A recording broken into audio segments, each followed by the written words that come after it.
Euro e ka nisur muajin maj në rënje dhe ka arritur nivelet më të ulta të këtij viti në kursin me lekun. Sipas kursit zyrtar të këmbimit të Bankës së Shqipërisë, monedha evropiane u këmbye sot me 98.2 lek.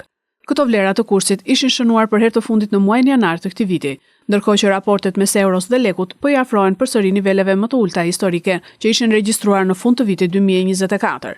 Sipas agjentëve të këmbimit valutor, një rënje e euros në këto nivele me fillimin e sezonit veror ishte e pritshme.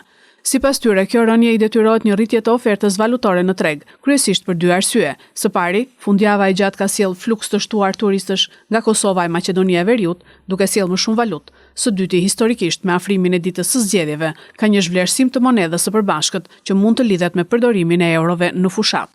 Edhe vitin e kaluar, kursi u karakterizua nga një tendencë mbi çmimin e euros ndaj lekut, që u kufizua vetëm pas ndërhyrjeve të paprecedenta të Bankës së Shqipërisë.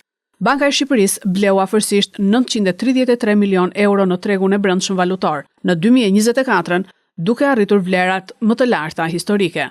Sasia e valutës së bler është rritur me 249% krahasuar me një vit më parë. Me rënjen e inflacionit poshtë objektivit prej 3%, Banka e Shqipërisë ndërhyri në tregun valutor për të mos lejuar mbitçmimin e mëtejshëm të monedhës vendase.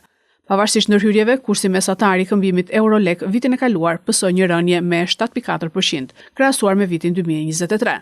Gjatë muajit nëntor 2024, kursi i euros regjistroi edhe nivelin më të ulët historik në vlerën e 98.11 lekëve, ndërsa e mbylli vitin 2024 shumë afër kësaj vlere.